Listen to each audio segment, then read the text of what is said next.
sanza kaganyaki yasura ngwicamu busore nasubira ngashaka nagore iby'isi n'ikizungerezi kinarugamba nk'ukwikinamiyo nasanze agakecuru kaganyaki yasura ngwicamu igimero naregeze igikwembe ngahore iby'isi n'ikizungerezi kinarugamba nk'ukwikinamiyo uzamutashye kakolika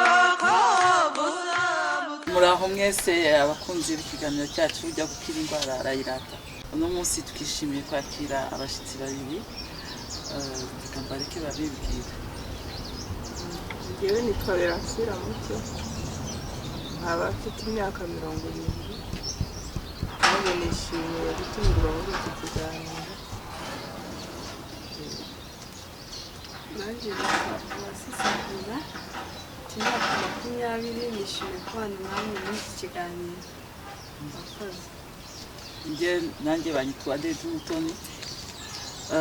No munsi topike yacu turavuga ku bijyanye n'abana bakiva mu bwana b'abadolescent, imibereho yabo muri iki gihe n'aho covid nyine ibagejeje. Kwa benshi bari muri universite cyangwa bari mu masomo akuze. Mwebwe mukiri abadolescent, cyo tuvuga nyine mukiva mu bwana mutangiye kujya mu bukumi, mwabagaho muto? Twebwe twabagaho kumvira ababyeyi, kandi ababyeyi bacu badutozaga gukora naho babaga bishoboye. Twabyukaga mbere y'abakozi, n'abakozi bagasanga ibintu bimwe twabikoze kugira ngo batumenyereze tutazabiruka. Tugakura dutyo dukunda umurimo,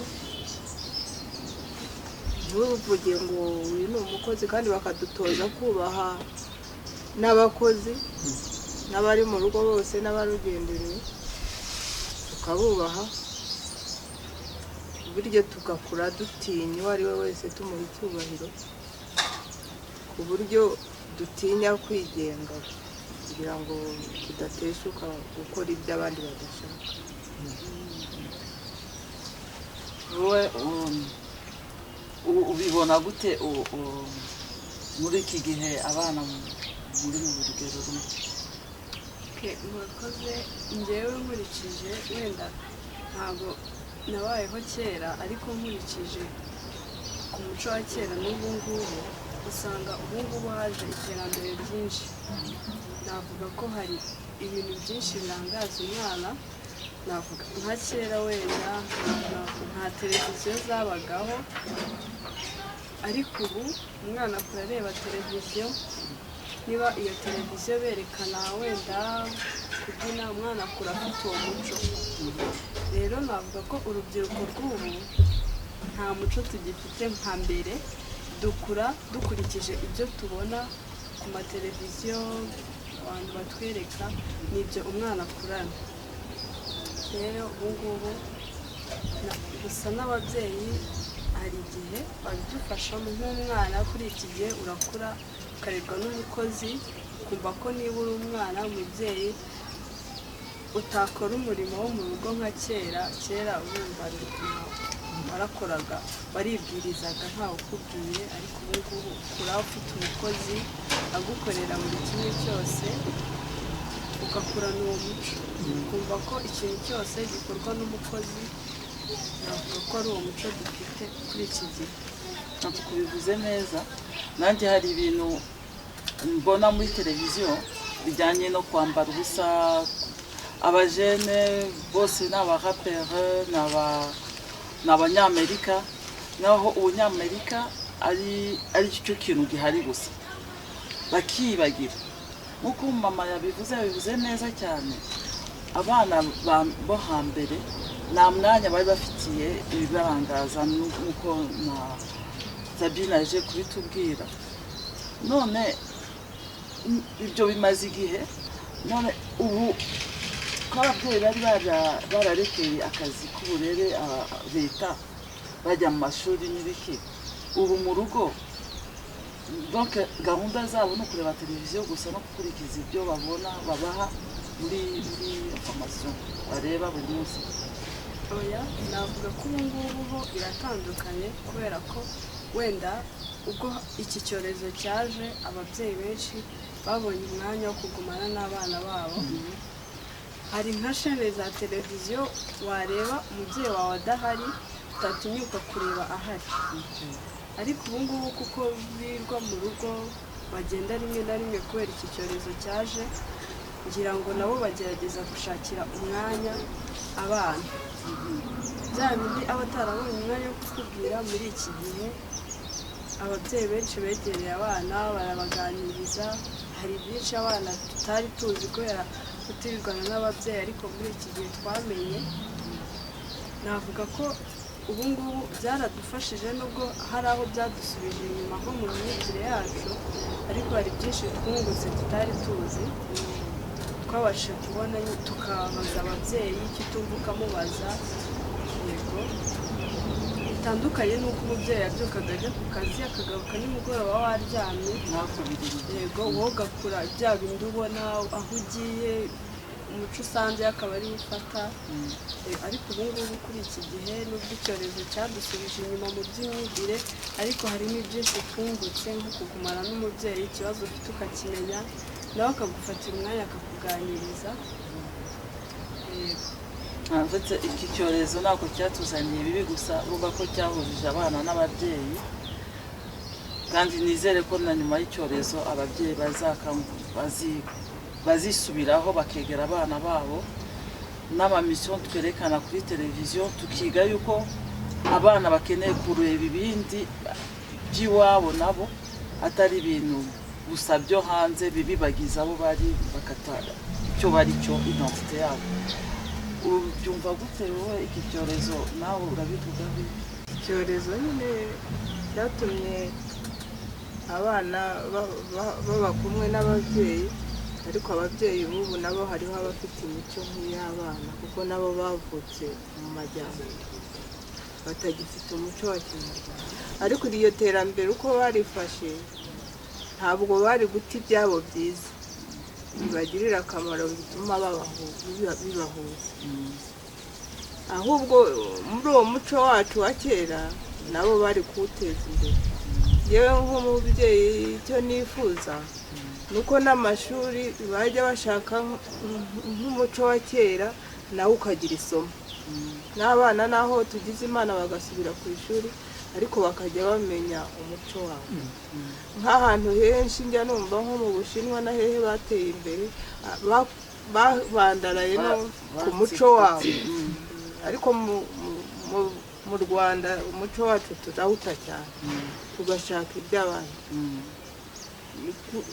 Bazajye bagerageza kwikunda uko Imana aho Imana yadushyize bahakunde. Yego wenda mu mico ya kinyarwanda byari byiza cyane byari bibangamiye babyihorere ariko ibyiza bidufitiye akamaro babikomeza. Nanjye no hanze hari iminsi bagira yo kwibuka iby'iwabo bakambara nk'uko abakera bambaraga.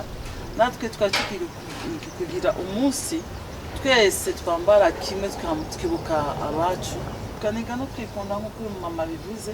Ntabwo wakunda undi utikunda.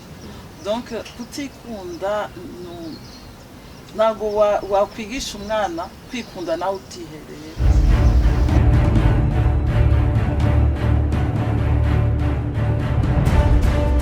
What do you see in the vision? We see opportunity.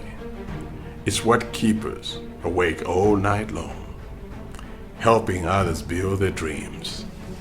Success doesn't just happen. It happens by desires, by pushing the envelope, rising above, and knowing that little things make the big deals.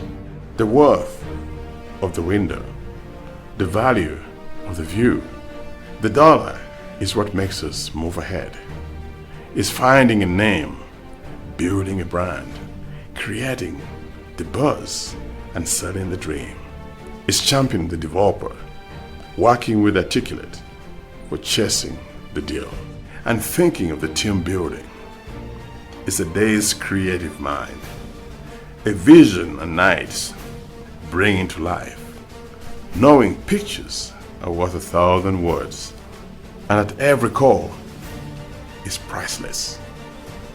It's a day's research, trusting your guts and finishing what you started. This is what we're all advised. This is what we build on. This is what we're building. We're Sunset Shine, and we're here to change the landscape of creativity.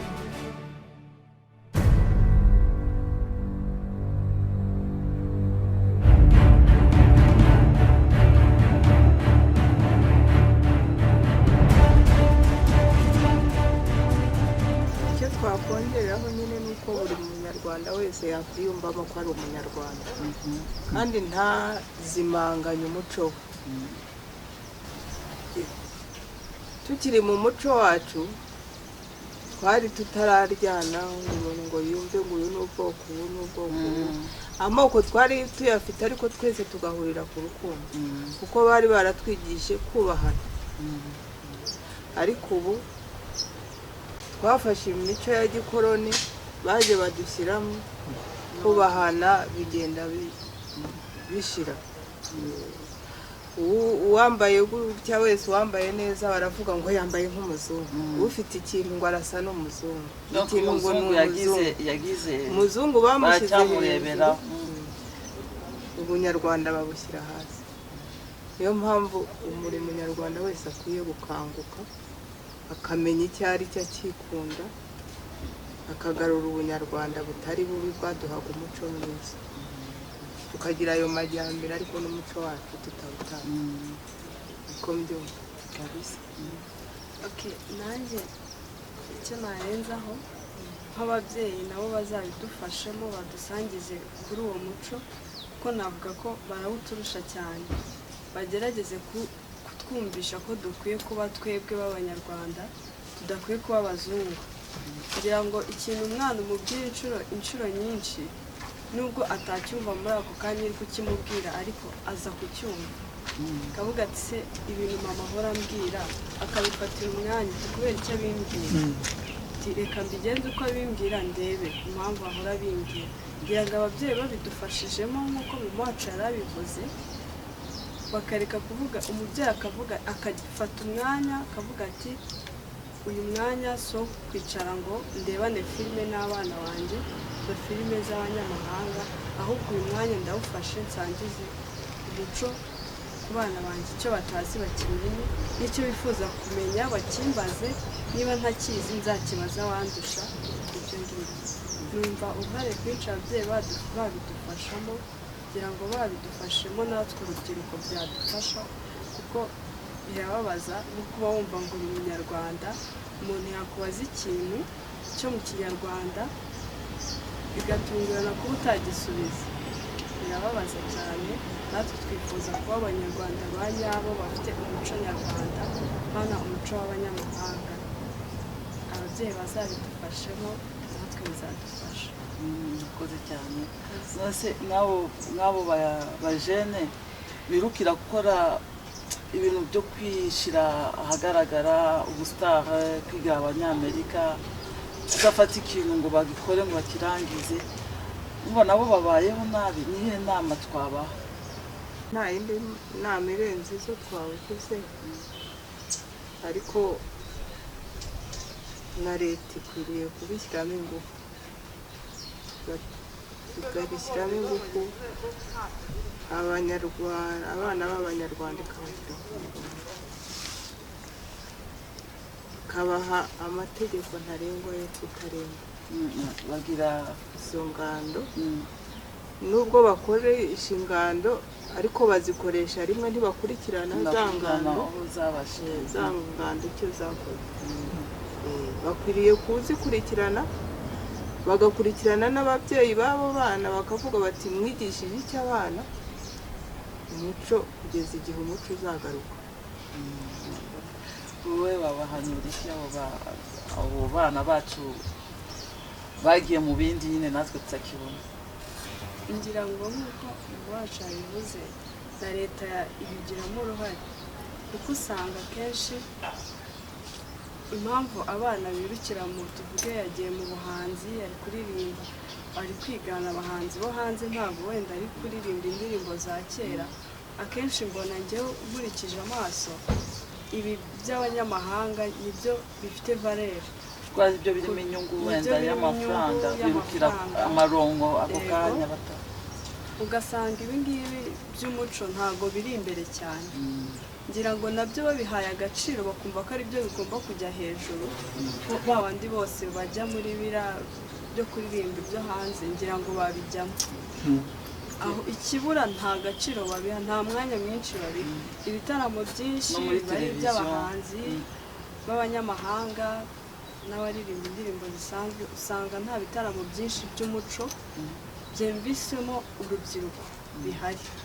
rero navuga niyo mpamvu bajya mu babifitiye inyungu, kandi birumvikana umuntu ajya mu cyo abona kizamugirira akamaro.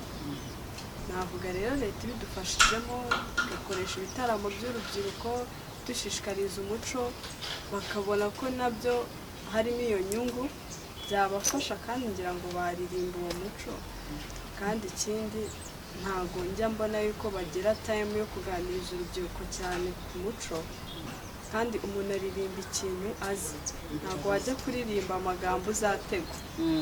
abaye abizi yabiririmba, kandi ya ndirimbo ye bakamufasha ko isakara nk'uko abishaka, kuko umuntu yaririmbye indirimbo ya kinyarwanda n'umuntu waririmbye indirimbo arapa n'iki, akenshi ubona iba ifite valeri ni inyungu uri kurapa, kandi baba bamufashijemo.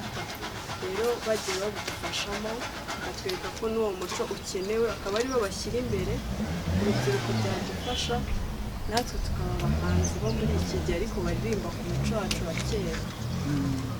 hari ikindi nakongeraho, ubu umugore n'umugabo babyuka bajya ku kazi. kera ababyeyi birereraga abana bakabasigira abakozi. saba ababyeyi nabo gushishoza umukozi basigaye, hakajyaho umukozi nawe agahabwa amategeko y'indero y'umwana, akigishwa akajyaho amashuri yigisha abo bakozi bazakora mu ngo, ku buryo uzasigira umukozi umwana nawe ukumva ko ufite indero. kandi ntibagende mu by'akazi gusa, ababyeyi ubu nabo bafite abana babo, bafite ukuntu barera, ngo bararera abana neza kandi babica. wasanga kera umwana yarerwaga n'umuntu uwo ari we wese mukuru, n'uwo mutaziranye yasanga uri mu ikosa akaguhana, umubyeyi ntabibonemo nabi. ariko ubu n'umukozi asigara mu rugo, wenda yabona umwana afite amakosa yamukubita, nyirabuja akaza ari rwaserera ntarebe icyo yamukubitiye. ubu rero namwe mujye mushishoza mu bantu mukoresha, utavuga utuzi ko zinaho muzanya azamuha indero, nawe ukamuha amategeko y'uko akurerera abana. wasanga yanamukubise yamuhaniye kuri ntibikurakaze. ibyo rero nibyo nakongera kubwira abantu, bapfa gufata abakozi aho babonye bose ntibamenye ko babicira abana. ndibaza yuko uburere nicyo kintu gikomeye cyane, afite umuntu dukwiye kwibanda. kwibanda murakoze cyane.